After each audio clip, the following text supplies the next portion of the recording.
ये एक ऐसी चीज है जो तुम तब सीखते हो जब तुम्हारा सर्कल बहुत ज्यादा अच्छा होता है। एंड बहुत लोग इसको अननोइंगली करते हैं बिना प्रॉपर स्टेप्स के, बिना प्रॉपर गाइडेंस के। एंड ऑल्दो अनफॉर्चुनेटली मेरा सर्कल बेकार था, इसलिए मैं कभी ये सीख नहीं पाया। बट मैंने बहुत लोग देखे हैं जो ये सब करते हैं बट प्रॉपर स्टेप्स नहीं ले पाते हैं। तो ये वीडियो उन स्टेप्स को बताएगी जिससे तुम प्रॉपरली अपने सपने हमेशा हमेशा के लिए खत्म कर पाओ। As simple as it gets. तुम जितना कम अपने सपने के बारे में सोचोगे उतना कम वो तुम्हें बॉदर करेगा, उतना कम वो तुम्हें परेशान करेगा और तुम उतने ही खुश रह पाओगे। तुम्हारी लाइफ बहुत ज्यादा स्ट्रेस फ्री और काम होगी, कंपोज होगी। अगर तुम चाहते हो कि तुम अपने सपने से दूर रहो तो उसकी तरफ चलने की कोशिश ही मत करो। जो तुम हो वही रहो, बिल्कुल भी एक भी स्टेप उसकी तरफ ना लो। यही अपने आप में एक स्टेप है अपने ड्रीम को मारने का। तुम बिल्कुल भी अपने आप में कोई भी इनिशिएटिव मत लो, कोई भी काम मत करो जो तुम्हें उस सपने की तरफ एक कदम भी लेके जाए, ताकि तुम उस तक कभी पहुंचो ही ना और तुम उसे कभी अचीव ही ना करो। I think this is self explanatory. तुम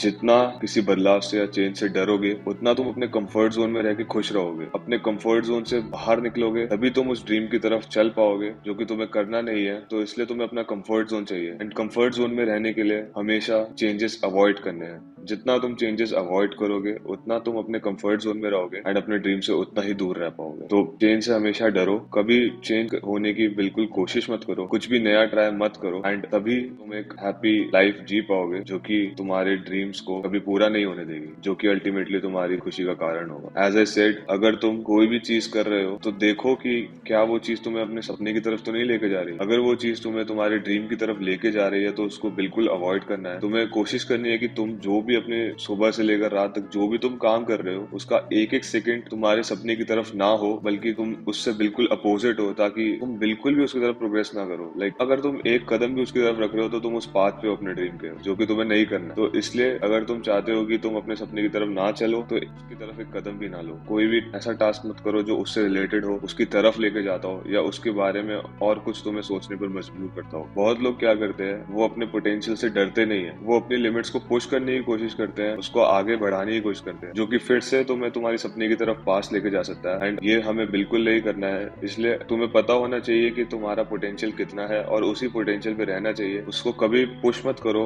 थ्रेशोल्ड को, हमेशा से थ्रेशोल्ड पर रहो। अपने पोटेंशियल से डरो, क्योंकि जो तुम हो वही रहोगे, तुम कभी नहीं बदल पाओगे। और अगर तुमने उसको चेंज करने की कोशिश करी, उस मोड से बाहर निकलने की कोशिश करी, तो शायद तुम अपने सपने की तरफ चलने लग जाओ जो तुम्हें नहीं करना है। तो इसलिए हमेशा अपने पोटेंशियल से डरो एंड उस दायरे के अंदर ही रहो, ताकि तुम अपने कंफर्ट जोन में हैप्पीली अपनी लाइफ एंजॉय करो और जियो। देखो, मोस्टली क्या होता है, जो पेन ऑफ डिसिप्लिन होता है वो बहुत कम होता है as compare to pain of regret. तो पेन ऑफ रिग्रेट को झेलना उतना ही मुश्किल हो जाता है क्योंकि वो बहुत ज्यादा होता है। तो अगर तुम अपना सपना मारना चाहते हो अच्छे से, तो तुम्हें इतना ताकतवर होना होगा कि तुम उस पेन ऑफ रिग्रेट को झेल सको, पेन ऑफ रिग्रेट में भी बहुत खुश रह सको। एंड ये करना के बस की बात नहीं होती है, तुम्हें मेंटली बहुत स्ट्रांग होना होगा इसको करने के लिए। तो अगर तुम इस पेन ऑफ रिग्रेट को झेल पाओ तो इस कदम को उठाओ, बाकी स्टेप्स को करो, क्योंकि at the end of the day it's you versus you. तुम्हें पता होना चाहिए कि तुम्हें अपना कंफर्ट जोन कितना प्यारा है एंड उसी के हिसाब से अपने सारे सपनों को मार देना चाहिए। आई होप कि तुम अपने सपनों को मारने में इन स्टेप्स के बाद ज्यादा अच्छे से कोशिश करो, ज्यादा अच्छे से प्रोग्रेस करो। Bye bye.